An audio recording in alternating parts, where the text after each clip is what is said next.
Moi, depuis une dizaine d'années, je travaillais sur l'importance du corps, la place de la sensation. Euh, J'avais ouvert ce champ de la thérapie solutionniste expérientielle. Ça, après m'être formé aux approches solutionnistes et expérientielles, les travaux de Gendling, de Shazer, Bill O'Hanlon, tout ça m'avait amené à voir comment euh, il n'était pas nécessaire de créer des solutions, mais davantage de vivre dans le présent, dans l'ici et maintenant, de vivre l'expérience du changement, mais de la vivre maintenant, pas nécessairement de la projeter demain et de l'envisager pour demain et de mettre en place tout un ensemble d'étapes nécessaires pour atteindre cet objectif, mais de vivre l'objectif réalisé. Et cela était possible parce que ma croyance est que les patients, les êtres humains, nos clients possèdent déjà en eux toutes les ressources.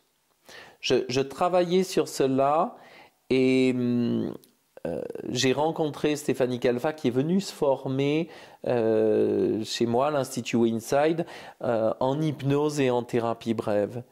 Elle était spécialiste des neurosciences, du travail en particulier avec les stimulations bilatérales alternées. Elle pratiquait l'EMDR et je lui ai demandé de venir mettre au service de la thérapie solutionniste expérientielle ses connaissances en neurosciences pour donner un éclairage neuroscientifique sur les processus psychopathologiques que j'avais mis en relief par rapport aux différentes pathologies, aux troubles anxieux, troubles obsessionnels, le trouble phobique, la dépression, les addictions, de repérer si on pouvait éclairer tout ce que j'avais proposé au niveau psychopathologique et dans la thérapie, si on pouvait donner des éclairages en passant par les neurosciences, par les connaissances, en neurobiologie aussi.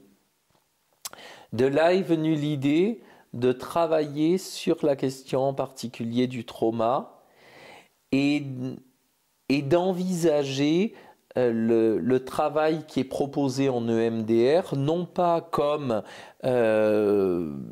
se centrer sur ce qui fait souffrance, sur l'expérience traumatique et désensibiliser cette expérience, venir réduire l'expérience de stress, l'expérience douloureuse, la laissant inactive, mais plutôt, et dans une optique solutionniste expérientielle, de proposer d'amplifier l'expérience souhaitée, l'expérience de bien-être, l'expérience de sécurité, l'expérience de confort.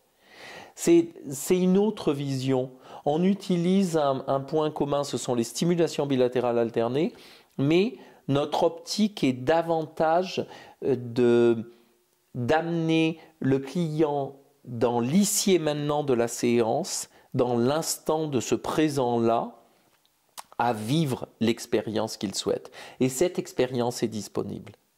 Les stimulations bilatérales alternées, donc les mouvements oculaires, les techniques de tapping, sont des moyens de rendre actifs les circuits neuronaux qui permettent de stabiliser et de rendre vivants ces expériences émotionnelles, sensorielles souhaitées. Ce qui est principal, il me semble, dans la thérapie mosaïque, c'est de soutenir la vision solutionniste expérientielle. Sinon, on se retrouve à nouveau dans l'utilisation d'une technique qui peut être fascinante, faire du tapping sur le corps, faire des mouvements oculaires, mais il n'y a pas de fondement théorique, il n'y a pas de fondement thérapeutique, d'assise thérapeutique, si on est uniquement centré sur faire un tapping bilatéral alterné. Les stimulations bilatérales alternées permettent l'activation de ces circuits neuronaux. Mais il faut choisir quels circuits neuronaux nous allons activer, quelle expérience sensorielle nous allons activer et rendre amplifiée. Ensuite, et c'est central, on se rend compte que faire du tapping, faire des mouvements oculaires ne suffisent pas à amener une transformation. Sinon, n'importe qui pourrait le faire. Il faut qu'il y ait un thérapeute au bout du mouvement oculaire, au bout de ces doigts qui bougent, il faut qu'il y ait un thérapeute. Et il faut qu'il y ait un thérapeute, ça veut dire il faut qu'il y ait quelqu'un qui comprenne ce qui se passe au niveau psychopathologique chez ce client-là, qui repère le processus et qui utilise un protocole qui va venir mettre en travail ce processus psychopathologique spécifique.